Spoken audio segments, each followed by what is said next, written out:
잔혹하게 사람 목숨을 뺏고 사형수로 장기 복역 중인데 최근 사형 집행이 가능한 서울구치소로 옮겨졌습니다. 24일 언론을 통해 알려진 사형수들의 서울구치소 이감. 한동훈 법무부 장관은 교정행정상이라는 매뉴얼적인 답변을 남겼지만 정말 사형을 집행하려는 것 아닌가라는 이야기가 나오고 있습니다. 지난달 법무부 장관의 지시로 서울구치소, 부산구치소, 대구교도소, 대전교도소 이렇게 4곳의 사형시설을 점검했고 그 결과 실질적으로 사형 집행이 가능한 곳은 서울구치소가 유일했기 때문입니다. 그곳엔 이미 연쇄살인마 강오순, 정두영 등도 수감 중이죠. 대한민국에서 끔찍한 살인을 저지른 살인마들을 한 곳 서울구치소에 모았다. 그런데 말이죠. 언론에 공개된 그 이름을 다 알고 계신가요?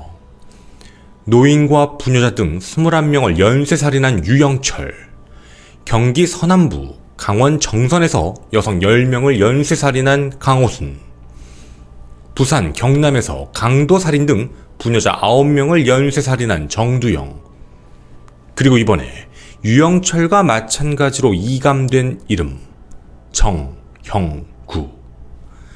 그는 누구일까요? 당신이 몰랐던 사건, 이상한 범죄 동기 속 감춰진 비밀, 사형수 정형구 편입니다.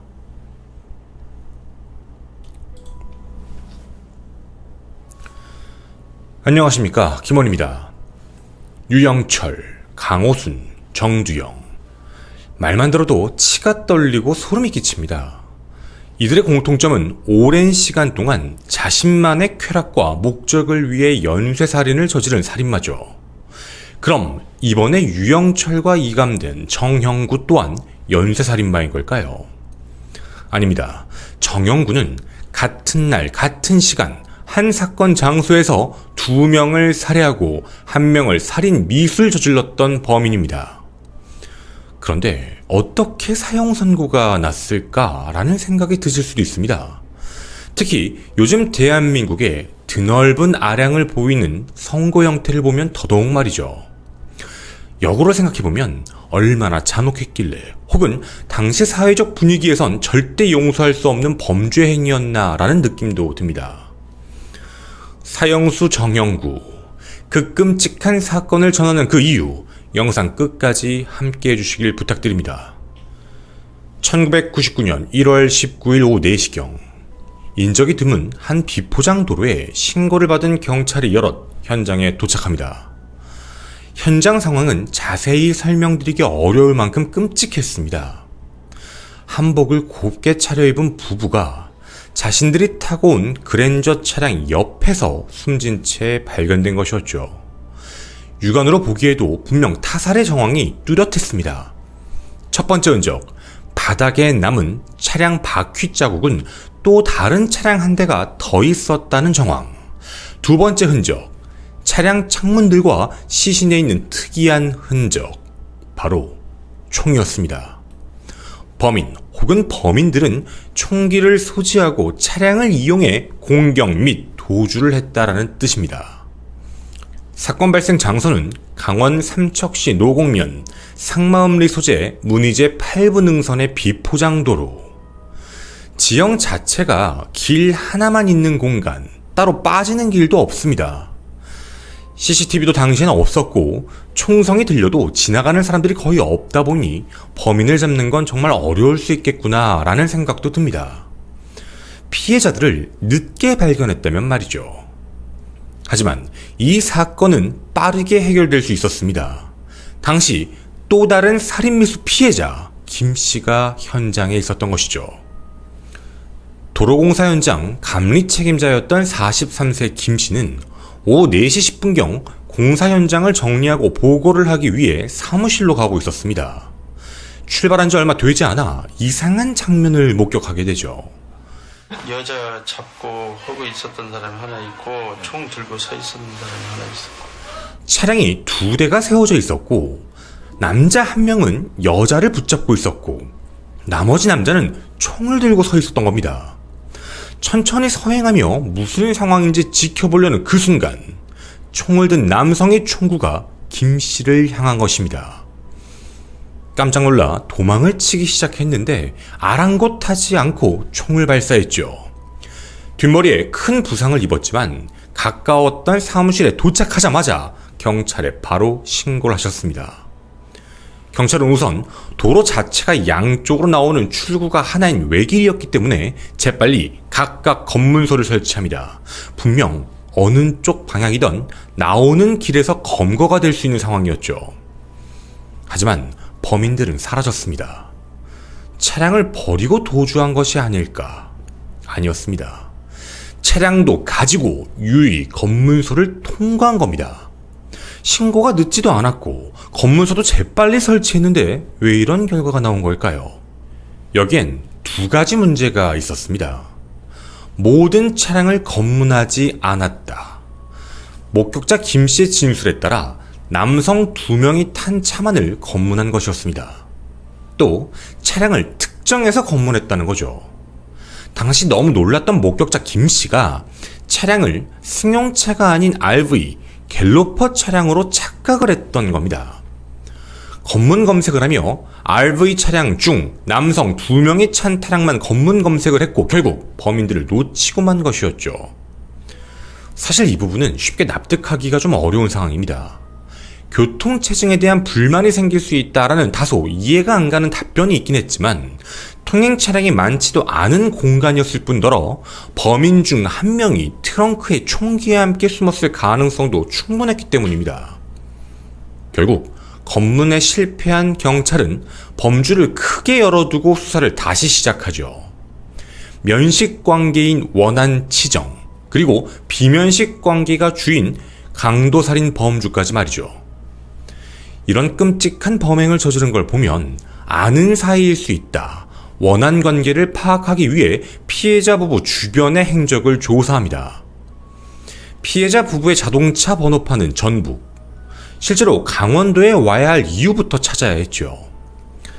이 부부는 어려운 형편에 결혼식조차 올리지 못하고 7년간 동거하며 두 자녀를 두고 살다 사건 발생 이틀 전이었던 17일 오후 1시 전주시 덕진구 인우동 모 예식장에서 결혼식을 올리고 3박 4일 일정으로 신혼여행을 왔다 변을 당한 것이었습니다. 마지막 통화 기록은 당일 오후 3시 10분 상마읍리에 거주하는 아내의 외삼촌 집에 전화를 걸어 삼척 시내 쪽인데 곧 찾아뵙겠다. 여기서 집까지 가는데 얼마나 걸리느냐라는 게 마지막 통화였죠. 만약 면식관계의 범행이라면 부부가 신혼여행을 간다는 사실을 알고 미행했을 확률이 매우 높다는 말이 됩니다. 하지만 당시 일정을 다른 사람에게 공유하며 다닌 점이 아닌 걸 보면 원한 치정 관계로 범행을 저질렀다 보긴 다소 무리가 있었죠. 다음, 경찰이 주목한 내용은 강도살인입니다. 피해자의 차량에서 사라진 물건이 있었기 때문이죠. 외부엔 좀 잘못 알려진 내용이 많이 있지만 정확히 증거 자료로 확인되는 물건은 시가 50만원 상당의 카메라 1대, 여성용 루즈 2개, 여행용 가방, 양복 상의였습니다. 피해자들의 금품이 사라졌다는 점에 주목했던 것이죠. 사건 발생 하루 뒤인 20일이 되어서야 삼척경찰서는 새로운 목격자를 찾게 되고 사건 당일 오후 3시경 현장 부근에서 전북 번호의 흰색 세피아 차량이 있었다라는 사실을 알게 됩니다. 이렇다 보니 총기를 쓸 수 있는 강력범죄를 저지른 용의자들을 선별하기 시작. 전북 전주, 강원 동해 이 두 지역에서만 추리더라도 엄청나게 많은 사람이 용의 선상에 오르게 됐죠. 수사는 진전되지 않았고 점차 장기화되기 시작합니다. 자칫 미제 사건이 될 수 있다는 불안감까지 생겼죠. 그렇게 미제 사건이 될 뻔했지만 사건의 실마리는 전혀 엉뚱한 곳에서 전해졌습니다. 6개월이 지난 99년 7월 7일 경기도 수원시 인계동의 한 호텔 앞에서 오전 1시 30분 한준희, 오전 6시 정형구를 차례로 검거하게 됩니다. 차량을 운전했던 한준희는 죄책감을 못 이겨 술을 마신 상태로 지인에게 범행에 대해 이야기를 해버렸고 경찰에 첩보가 들어온 것이었죠. 제보 내용은 꽤나 구체적이었습니다. 당시 검거가 되지 않았던 이유도 정확했었죠. 강도 강간 등 전과 6범이었던 정영구, 절도죄 등으로 전과 5범이었던 한준이는 96년 수원에서 사장과 종업원 관계로 만나 형동생하는 친한 사이가 됐고, 평소 사냥의 취미였던 정영구는 엽총을 챙겨 멧돼지 사냥을 하러 갔다가 동해로 넘어가는 길에 문의제 8부 등선을 지났다는 겁니다. 사건 이후엔 범죄 수사에 대해 잘 알고 있던 정영구가 한준이를 인근 버스 정류장에 내려준 뒤 혼자 근처 파출소에 오후 5시경 사냥했던 총을 반납한 사실까지 확인, 정확하게 일치된 거였죠. 그럼 도대체 범행 동기는 무엇이었을까요? 지금부터 이 내용은 정영구와 한준이가 진술한 일방적인 내용입니다. 최초 진술은 멧돼지 사냥을 마치고 동해로 가기 위해 문의제를 넘어가고 있었는데 운전석엔 한준이, 조수석엔 정영구가 타고 있었습니다. 비포장 도로를 달리고 있던 도중 같은 방향으로 달리던 그랜저 승용차가 자신들을 추월하자 한준이가 아닌 조수석에 있던 정영구가 이상한 반응을 보인 겁니다. 먼지가 많이 날려서 서행을 하고 있었는데 추월을 해서 화가 났다. 운전을 한 한준이가 아니라 조수석에 있던 정영구가 화가 났다는 겁니다. 길이 하나만 있는 도로에서 앞 차량이 서행, 늦게 가면 앞을 확인하면 위험하지만 추월해 가는 경우들을 종종 보신 적이 있을 겁니다. 그런데 이런 상황에 먼저 가게 한 게 아니라 그 추월 행동에 화가 나 따라가고 다시 추월을 반복하며 운전 시비가 붙었고, 차량에 근접해 조수석에서 엽총을 들고 창문 밖으로 몸을 내밀며 운전을 하던 남편 목 쪽을 향해 총 3발을 발사했습니다. 그중 한 발이 목 뒷부분을 맞으며 차량은 멈춰섰고, 정영구는 총을 들고 유유 내리며 한준이에게 부부를 밖으로 끌어내리라고 지시를 했죠. 하지만 아내가 차문을 잠그고 열어주지 않자 한준이는 주변에 있던 큰 돌을 들어 창문을 깨고 남편을 밖으로 꺼내버립니다. 혼수 상태였던 남편, 아내는 부랴부랴 나와 남편을 잡고 울부짖으며 우리는 지금 신혼부부고 신혼여행으로 온 거다. 지금 가면 살릴 수 있다. 병원으로 옮겨달라고 호소했지만 그때 사무실을 향하던 목격자 김씨를 발견하게 되고 신고할 걸 걱정한 정영구는 모두를 죽일 생각합니다. 김씨가 총을 맞고도 도주하자 부부도 살려주면 안 되겠다라고 마음먹었던 정영구는 남편과 아내를 차례로 살해한 후 현장을 조작한 뒤 도주를 해버린 것이었죠.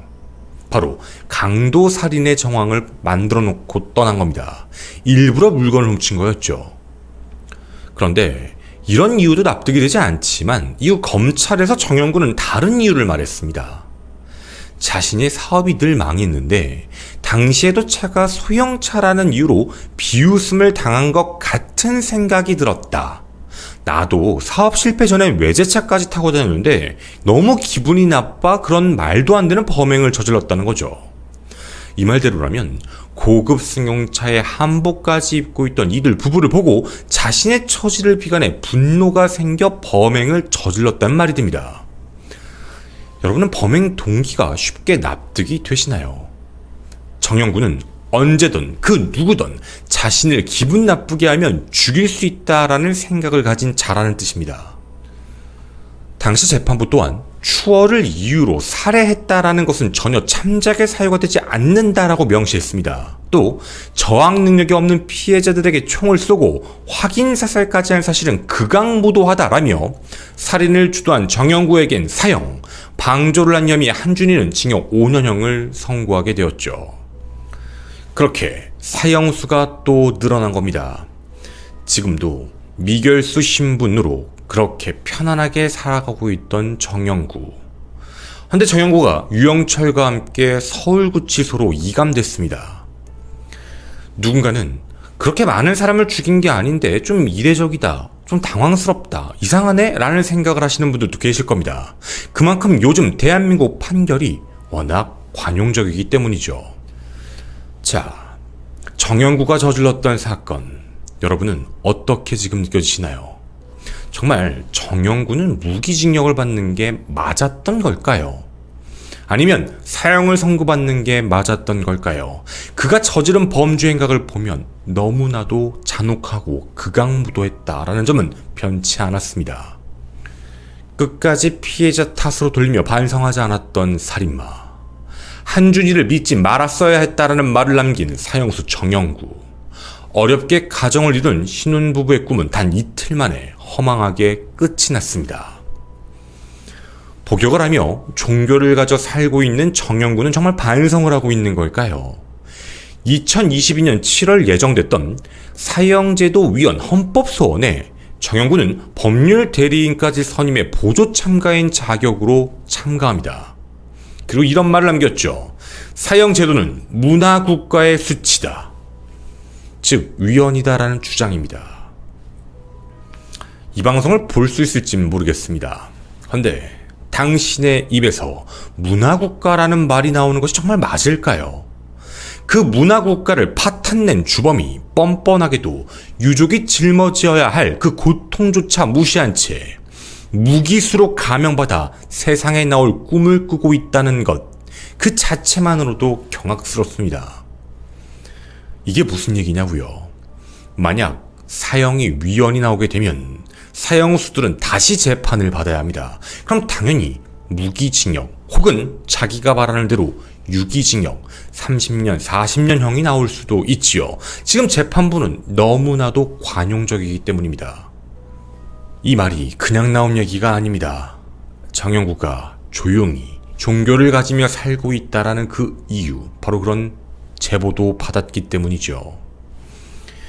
정영구, 당신의 바람대로 사형제가 위헌의 결과가 나와 무기수가 되면 복역 23년째인 당신에게 가석방의 가능성이 있을 거란 기대를 한다면 꿈 깨길 바랍니다. 당신은 감히 최악의 흉악범입니다. 절대 세상에 나와서는 안 될, 어쩌면 범죄 지능범이기도 하죠. 당신이 곧 가야 할 곳은 사회가 아니라 집행장이길 진심으로 바랍니다. 그리고 요즘 대한민국에 무수히 많이 생기는 이상범죄들, 참 받아들이기도 어렵고 무서운 세상입니다. 그 모두에게 대한민국은 아직 사형이 존재하는 국가임을 꼭 보여주셨으면 좋겠습니다. 저는 당신이 몰랐던 사건의 김원이었습니다. 감사합니다. 예, 뒷이야기를 잠깐 가도록 하겠습니다. 일단 앞서 나왔던 내용들에 대해서 좀 내용부터 전하고 가도록 하겠습니다. 일단 나중에 그 정영구와 한준이를 대상으로 그 유족 측에서 두 자녀가 있다고 했잖아요. 손해배상 청구 소송, 이제 민사죠. 그걸 걸었는데 각각 1억 원씩 배상 판결이 나왔어요. 근데 아시겠지만 그렇게 해서 한다고 하더라도 뭐 자기 지금 돈이 없다, 자기의 명의의 재산이 없다 그러면 사실 받아낼 수 있는 방법은 없어서 어떻게 됐는지는 뭐 알 수는 없지만 어쨌든 좀 그런 끔찍한 일이었죠. 상황은 그렇게 흘러가고 있고요.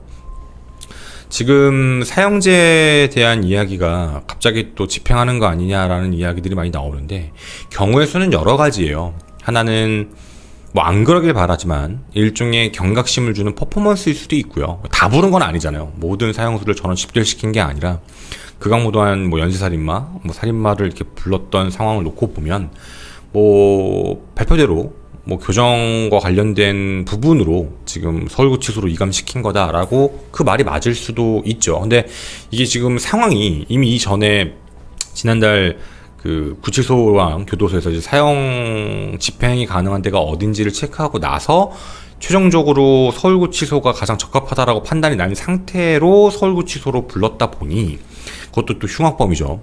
그렇다 보니까 좀 사형을 정말 집행하는 거 아니냐라는 이야기가 나오는 것 같아요. 근데 제가 뭐 이런 이야기를 하게 되면 또 이제 댓글에 뭐 또 정치적인 이야기를 하시는 분들이 좀 계실 것 같아서 미리 좀 방지하자면, 저는 그런 거에 대해서 외부에 뭔가 많은 사람들이 듣는 장소에서 제 생각을 전할 만큼 똑똑하지도 않고요. 그리고 그런 이야기를 하는 방송도 아닙니다. 그러니까 괜히 또 혼자 정치적인 부분에 이상한 거에 꽂히셔가지고 넌 뭐냐 또 이런 식으로 댓글 안 다셨으면 좋겠어요. 제가 세상에서 제일 안 좋아하는 부류예요. 하지도 않은 이야기고, 제가 지금 하고자 하는 이야기는 사형 제도에 대해서 사형 집행의 가능성이 갑자기 보였다 라는 부분에 대해서 이야기를 하는 내용인 거지, 다른 쪽에 대해서 혼자 또 억지스럽게 생각하면서, 보나마나 지금까지 영상 안 보고 댓글 다는 사람 있을까봐 그래요. 왜냐면 이제 서두에 뭐 법무부 장관 나오고 이러니까 또 걷다 대고 또 그것만 보고 댓글 다는 좀 안타까운 청춘들이 있을 것 같아서 진짜 사회 발전을 저해시키지 않았으면 좋겠어요. 그리고 저는 사형 집행에 대해서 찬성하는 입장인데, 그 부분에 대해서 당연히 반대하시는 분들도 많이 계실 것 같아요. 저는 그분들의 반대 의견, 그리고 비난이 아니라 비판적 의견 절대 틀리지 않았다고 생각합니다. 저도 원래 방송을 하기 전에는 사형제 집행에 대한 문제에서 반대하는 사람이었어요. 그러니까 예를 들면 이런 거였죠. 잘못 판결할 수 있는 가능성, 그리고 또 하나는 예를 들어서 그 집행하는 거와 관련된 문제죠. 그러니까 그 집행을 하시는 분들이 교도관 분들인데 그분들에 대한 정신적 트라우마, 뭐 어떤 약물 주입을 한다라고 얘기하면 그 약물을 만드는 사람에 대한 양심적 뭐 죄책감, 여러 가지 문제들이 낄 수 있기 때문에 전 예전에는 사형제에 대한 부분, 집행에 대한 부분, 그러니까 사형제도를 어느 정도 찬성을 한다 하더라도 집행에 대한 부분은 조금 좀 보류를 했던 타입이어서, 그래서 좀 반대하는 타입이었거든요. 도리어 저는 예전에는 그냥 그렇게 미결수 신분으로 아무것도 안 하잖아요. 그러니까 그렇게 두지 말고 그냥 강제 노역시켜서, 노역으로 나오는 이제 그 금액이 있을 거니까 그걸로 계속 피해자 측한테 갚아주는 거, 그런 쪽으로 하는 게 낫지 않을까라는 생각을 갖고 살았다가, 제가 이제 좀 이런 범행을 저지르는 사건 컨텐츠를 하다가 많은 유족분들, 피해자분들하고 연락을 하고 사건을 좀 깊게 보고 감정이입을 하기 시작하면서 생각이 바뀌었어요. 뭐 외부에 공개할 수 없을 만큼의 자료들이다 보니까 뭐 그런 부분들은 다 말씀을 드릴 수 없지만, 제가 본 그 내용에서는 얘는 정말 사람이 아니에요. 그래서 저도 좀 생각이 바뀐 타입이라 사형 집행 쪽으로 이제 바뀐 케이스죠. 그러니까 저를 비판하고 제 생각을 비판하는 게 절대로 잘못된 게 아니니까 싸우지 않으셨으면 좋겠고요. 건설적인 토론이 필요한 거예요. 그러니까 많은 그런 내용들이 함께 달렸으면이라는 조심스러운 생각입니다. 저와 무조건 생각이 같아야 돼요, 말도 안 되는 소리죠. 뭐 제가 그렇게 대단한 사람도 아니고. 그러니까 이제 그런 함께 생각을 공유하는 그런 토론의 장이 되길 진심으로 바라고요. 어떤 결과가 나올지는 모르겠지만 경각심 때문에 한 번 한 걸 수도 있고, 뭐 유영철 같은 경우에는 거의 뭐 막무가내로 살고 있다고 하니까 그런 걸 수도 있고, 그래서 어떤 뭐 시스템 교정일 수도 있죠. 뭐 예를 들면 뭐 사형수들한테 뭐 집행장을 한번 보여준다든가 뭐 그런 건지는 모르겠는데, 어찌되었든 현재 서울구치소에 이제 그런 사형수들이 지금 현재 모여있다라는 그 자체만, 그리고 이제 이미 시설 확인이 끝났다라는 부분으로만으로도 우리에겐 그런 내용들이 나오는 게 아닌가라는 생각입니다. 물론 사형 집행과 관련돼서도 많은 내용들이 있어요. 뭐 그거 하면 뭐 국제적인 거에 대한 문제, 어떤 거에 대한 문제 막 여러 가지 있고, 우리가 어떤 조약에 동의를 했고 찬성표를 던졌고 여러 가지 이야기들이 있는데, 인터넷에 있는 내용들 중에 맞는 내용도 있고 틀린 내용들도 있고 좀 이렇게 왔다 갔다 하더라고요. 근데 어찌되었든 넓은 골자에서는 그 내용은 맞는 건데, 뭐 그걸 어떻게 풀어나갈지는 잘 모르겠지만 제가 할 수 있는 영역이 아니잖아요. 이제 높으신 분들이 하시는 거니까. 이런 생각까지 드는 이유는 그런 것 같아요. 저희가 저번에 신림 등산로에서 발생했던 그 끔찍한 범죄에 대해서 당시 영상을 처음 찍었을 때 어떤 사건을 모방한 것 같다라는 이야기를 드렸었어요. 그리고 이제 그거에 대해서 모방 문제가 맞았다라는 내용이 이제 그 조사 결과 나왔었는데, 너무 범죄 패턴이 똑같아서 제가 그때 말씀드렸던 건데요. 그 얼마 뒤에 다른 사건을 재판하던 그 판사님이, 부산이죠, 사건에 대한 내용의 잔혹성을 외부에 나가지 않았으면 좋겠다, 뭐 모방범죄가 일어난다, 뭐 이런 이야기들이 있는데요. 저는 그런 생각이 들어요. 뭐 그 얘기를 뭐 정면으로 반박하고 싶다라는 게 아니고요. 범죄자도 나타나면 안 되지만 정확한 판결과 정확한 선고가 뒷받침되지 않으면 계속 이런 이야기들은 더 나올 수밖에 없다고 생각을 해요. 뭐 자극적으로 묘사하지 않았으면 좋겠다라는 부분에 저도 좀 최대한 그걸 피하려고 노력은 하는데, 근데 아시겠지만 피해자들은 억울하거든요. 그러니까 피해자들의 입장을 생각을 해보면, 아니 왜 이걸 다 동일하게 바라봐? 이걸 왜 똑같이 판단해? 라는 입장이 너무 강해지고, 이게 법감정이랑 형량에 대한 차이가 너무 나다 보니까 생기는 문제라고 저는 판단을 하고 있어요. 그러니까 이런 부분들도 조금 더 고려를 했으면이라는 조심스러운 생각이고요. 뭐 판사님께서 그런 이야기를 하셨으니까 저도 이제 그 뒤에 이제 덧붙여서 지금 얘기를 하는 거지만, 저는 개인적으로는 그 이야기가 그렇게 적합하다라고 생각하지는 않아요. 그런 식으로 따지고 들어가면 대한민국의 게임 다 없애야 되고요. 극단적으로 가야 돼요. 총 쏘는 거 가르치면 안 되죠. 총 쏘는 걸 하게 하면 안 되죠. 그리고 면허도 없는 애들이 운전 게임 하게 하면 안 되죠. 아니, 그러니까 이거는 너무나도 뭔가 이제 사건에 대한 내용을 너무 딥하게 설명하면 그거에 대해서 모방범죄가 일어나, 범죄를 저지른 새끼가 잘못된 거지, 모방범죄가 일어난다라는 얘기는 보도를 안 하면, 자세하게 보도를 안 하면 모방범죄가 정말 안 일어날 거라고 생각하시는 건지가 너무 궁금해요. 그러면 과거에 있었던 많은 사건, 언론도 그렇고 사건들도 그렇고, 그럼 TV 매체도 언론 매체도 어떤 내용이든 축소하고 어떤 내용이든 뭐 어쨌든 사건에 대한 개요만 자세하게 설명하자고, 이런 사건이 있었고 이렇게 됐어요로 하고만 전달해야 되는 거라면, 사실 저는 그런 필요가 있다면 역으로 얘기했을 때 재판만 똑바로 되면 문제가 없다고 봐요. 그래서 그런 부분들은 사실 뭐 피해자나 유가족분들이 보면 그렇게 좋은 소리로 안 들릴 것 같다라는 느낌이거든요. 그러니까 마치 자신의 피해에 대해서 알렸다라는 부분이 무언가 또 다른 가해를 만들었다라는 또 다른 2차 가해에 대한 느낌이 너무 많이 들어서, 저는 그런 부분들에 대해서는 뭘 우려하시는지는 알지만 적합하지 않지 않을까라는 좀 개인적인 생각이 좀 듭니다. 그래서 뒷이야기에 넣은 거고요. 우리 뭐 어떻게 될지는 모르겠어요. 현재 대한민국의 사형제를 찬성하는 비율이 70%가 넘었다라고 얘기가 나오고 있는데, 뭐 그 내용에 대한 부분은 추후 이제 살펴보기로 하고요. 어쨌든 확실한 건 대한민국은 사형 제도가 아직도 있고, 그걸 명시를 정확히 하고 있고, 현재 그 가석방 없는 무기징역에 대해서 신설을 준비 중이다. 물론 반대하는 단체가 있긴 하지만, 어쨌든 뭐 그런 범주로 해서 이제 형량에 대한 부분을 만들고 있다라고 합니다. 그래서 여러분들께서도 많이 관심 가져주셨으면 좋겠고, 어떤 내용들이 나올지는 추후에 함께 또 이야기를 해봤으면 좋겠습니다. 여러분의 많은 의견 댓글로 기다리도록 하겠습니다. 감사합니다.